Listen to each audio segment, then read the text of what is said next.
Good evening and welcome. It is time once again for CU Immigration here on WRFU-LP Urbana, 104.5 FM. I will be your host for this evening. My name is Mr. Garza, and I am here to let you know that WRFU is an open forum for the Urbana-Champaign community. Views expressed are those of the speakers and are not intended to represent WRFU, UCIMC, Urbana Socialist Forum, or UPTV, as we like to say on the televised version of this show. These views are our own, and by our in this instance, I mean myself, because once again, it's just me talking to you. And so there you go. So I finally made it through the intro. Thank you very much for your patience on that. I would like to kind of take up where I left off last time, talking about morals and ethics a bit as they relate to immigration policy, because I really think this is an important point and one that is increasingly discarded in favor of practical and other points of view. I say other because a lot of the arguments that are being made are becoming increasingly untethered to what I guess I would say shared reality, and more focused on and pointed towards a minority shared reality, if that makes sense. But what I mean by shared reality is like all of us, the sun is in the sky, the earth is beneath us. There are points that we all share. And I would say generally, nationally, within this country, there is a sort of a view that is the majority view, which is people should be generally good to each other. We should treat each other well,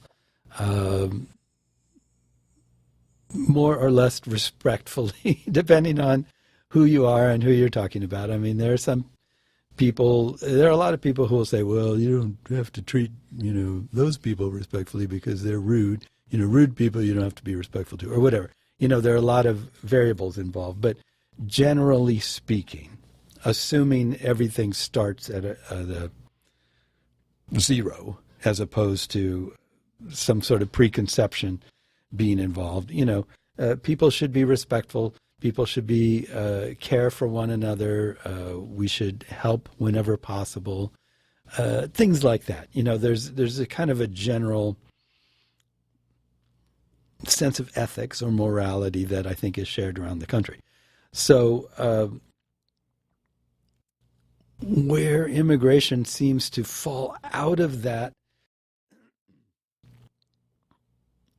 is that it's being marketed so negatively, and has been for a long time by different groups for different reasons. For example, big business, corporate business, they generally are fond of having a workforce available to them that they can mistreat, I guess, for lack of a better word. They can underpay, and these people won't complain. They'll come to work, they'll do the job anyway. So big business kind of likes having an underclass that they can take advantage of as far as the workforce goes. So they tend to paint immigrants in a negative light because they don't want the country to just embrace immigrants and say, hey, welcome, we will afford you all the same rights and privileges that we citizens enjoy. That doesn't work out very well for businesses that want to hire employees at sub-minimum wage and or without benefits and things like that. So there is a kind of a contingency there that is not anti-immigrant. They like the fact that immigrants are here, but they don't want you embracing them and elevating them to the same status as citizens. Then you have like nativists, racists, etc., xenophobes, however you want to describe it, who they don't like immigrants for all sorts of reasons, mainly because they tend to be other in some way. And the record of this goes back to the beginning of the country, pretty much. Like each successive wave of immigrants that came here after the one before it is generally been mistreated in some way and marginalized. You know, at one time it was the Irish or the Catholics or the Jews. You know, it's something. They're not right. The Eastern Europeans, there's something wrong with them. Chinese. And now it's people from Central and South America. It's happened over and over again. It's not surprising, but it happens time and again. And in each sense, it's an anti-immigrant because it's an anti-other. So in other words, there are more than one group that is painting immigration as a negative thing. And so when I say that arguments being made tend to generally revolve around practicality, it's because the majority of people in this country, whether they're ambivalent about immigrants or kind of not so sure about them, or even in some cases somewhat against them, there is a need for them to define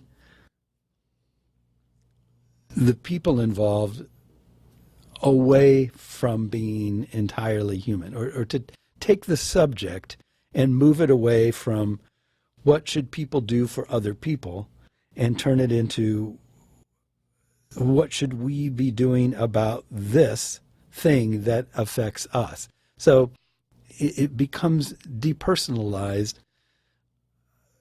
primarily because it is inconvenient for people to face it as a personal issue. So that's where well, let's talk about the financial benefits of immigration. Let's talk about all the money, all the work that they do for us, all the this, all the that, the benefits we get from them. That plays into the depersonalization of it. And then so when I say that some of the arguments are increasingly becoming untethered from that shared reality, is that's where you get the xenophobes and the racists and the people who basically they have to find a reason to be against it. The stated reason is going to be generally different from the real reason, because the real reason is racism or xenophobia. We have, as a society, done a good enough job of making people think and understand that racism is a negative thing, so that people generally don't want to admit to being racist. So that's where you have to get into these unhinged and sort of untethered from reality arguments, because they allow you to just make things up, basically. So this is where you get they're bringing drugs, they're bringing disease, they're bringing crime, all that kind of stuff that you hear. That's the result of just what's something bad. Okay, this is a bad thing. Let's connect this to immigrants without any cause, or maybe some marginal cause. Because let's face it, immigrants are people. People are guilty generally across the board. All people, all races, all religions, all everything.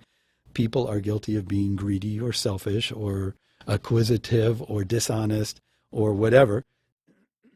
So one can find, without having to work too hard, examples of immigrants somewhere who fit enough of these profiles that they can then say, immigrants are bringing crime, because there are some criminal immigrants. Ignoring the fact that immigrants, citizens, are committing crimes in greater numbers than immigrants tend to, well, that's, we can't argue that point. So that's where that stuff comes from. Anyway, the point being that I want to bring the discussion of morality and ethics back into the discussion of immigration, because immigrants are people. The real question, the real question that exists, that is being faced, is what do we do about the people in need who would like to come here and seek our help or seek an opportunity that they see here that they don't see somewhere else? How do we react to that? And that, I think, is a moral question. Primarily, that should be first and foremost. The consideration is, all right, we're human beings. They are human beings. They have reasons to come here. Excuse me, I'm so sorry. They have compelling reasons that they're coming here. We have the ability to help them by simply letting them come here. We don't have to do anything beyond that. There is no thing that is required of us, the citizens of the United States, to do for the immigrants who want to come here beyond simply letting them come here in most cases. Then they're on their own. They sink or swim. They succeed or fail on their own ability, merits, whatever. Opportunities, maybe there aren't any. Guess what? They'll probably turn around and go home if they don't find opportunities. If you just did nothing, let these people come, they settle next door to you, they look for a job, oops, no jobs. Can't afford this house. And nothing's really working out for me. I'm going to try somewhere else. Then they go away. Problem solved, if indeed there is a problem. So, we create the problem by acting like there's something that we ought to be doing. We really have to respond to this. We have to do something about this. So we create the problem, and then we create the necessity of solving the problem. And then we argue about what solutions will work, blah, blah, blah, and we end up with the situations that we have now. So that's why I think we need to start with a moral or ethical question. What is the moral, what is the right thing to do for people who are coming here? And I think that kind of answers itself, but, who knows? And then proceed from there, because there are practical issues involved as well. If everybody were coming through one spot in the border, for example, let's say we decided to open the borders, everybody started coming through one spot, that would create a problem. That's a logistical problem. There are not that many places to stay on the other side. There's not that much food, the highways aren't big enough, whatever the situation is. Then you would need to say, well, we have to spread this out a little bit. We have to funnel people in different directions so they're not all going to the same place. Everybody wants to come to Champaign. Okay, that's not going to work. So some people can go to Urbana. Some people can go to Rantoul. Some people can go to Effingham. There are, solutions available for all of these potential problems. But the biggest problem that remains is us. It is in our perception of what's going on and why we should care about it. And that's why I'm pushing for a show about ethics and or morals. So I'm going to read something again that I read the last show, although these many weeks ago. And it is about morals. It's what morals are. So it is the following. Morals are the prevailing standards of behavior that enable people to live cooperatively in groups. Morals refer to what societies sanction as right and acceptable. Most people tend to act morally and follow societal guidelines. Morality often requires that people sacrifice their own short-term interests for the benefit of society. People or entities that are indifferent to right and wrong are considered amoral, while those who do evil acts are considered immoral. While some moral principles seem to transcend time and culture, such as fairness, generally speaking, morality is not fixed. Morality describes the particular values of a specific group at a specific point in time. Historically, morality has been closely connected to religious traditions, but today its significance is equally important to the secular world. For example, businesses and government agencies have codes of ethics that employees are expected to follow. Some philosophers make a distinction between morals and ethics, but many people use the terms morals and ethics interchangeably when talking about personal beliefs, actions, or principles. For example, it's common to say, "My morals prevent me from cheating." It is also common to use ethics in this sentence instead. So morals are the principles that guide individual conduct within society. And while morals may change over time, they remain the standards of behavior that we use to judge right and wrong. Now, I'm making a big deal about this because if you examine your morals, and, obviously when one is on the radio, one is speaking, just broadcasting in all directions rather randomly. I could be speaking to anyone right now. But I think it is fair to say that if the average person examines their morals and thinks about how they are supposed to treat others, they will agree that the way our country is treating immigrants these days is immoral. I think I can say that without any fear of contradiction, of any serious contradiction. I'm sure someone out there is going to argue with me. Fine, go ahead. You're welcome to it. But I think that we can safely say that the way our country is treating immigrants these days is generally and mostly immoral. It is, in many cases, amoral, as in indifferent to right and wrong. Many of our immigration laws are amoral, but the way the current administration is treating immigrants is immoral. And so that behooves us to ask ourselves, well, what do we do about that? And I think it is very important to do something. Vote, obviously. Vote. Make your beliefs heard. Speak up when the situation makes that a possibility. And conduct yourself in a way that you can be comfortable with, morally speaking. Excuse me. Sorry, the minute I get in here, my voice just goes. It's kind of almost out of fashion, maybe, to talk about morals in this way. I think probably and mostly because religious entities have co-opted the concept to the point that they truly believe, and a lot of religious people truly believe, that they own morals, they own morality, and that their system of morality is the only system, the right system, the one ordained by God, or whatever it is, or however you want to look at it.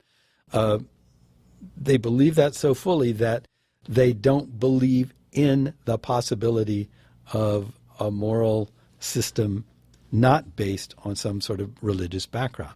But I think it is pretty clear that you can easily have a system of morals and standards that has no relation to a religion. It may match up at certain points.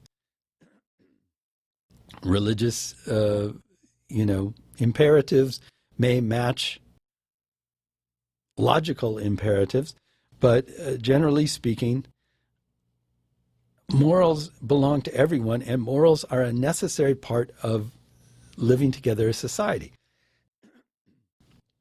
we have to have a shared sense of what is acceptable and not acceptable, right and wrong. It doesn't have to get down to absolute specifics and details.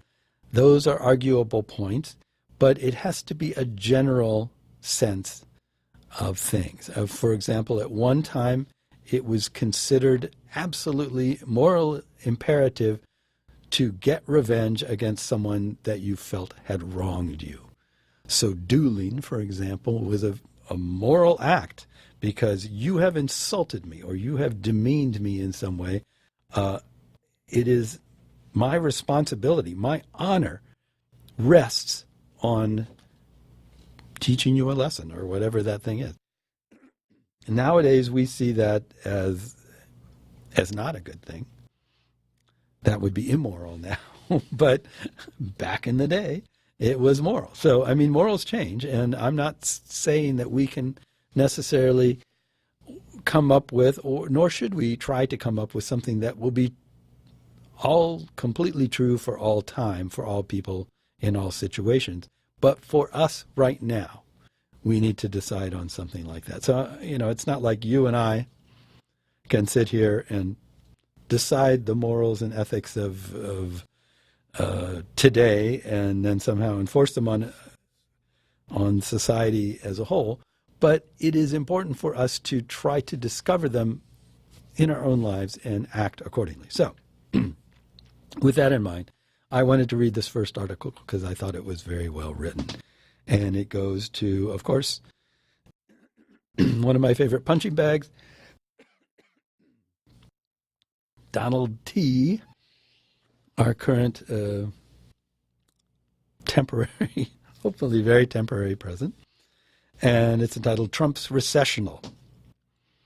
And it was written actually by a former Republican speechwriter, one of Bush's speechwriters. I don't know. He did a lot of stuff.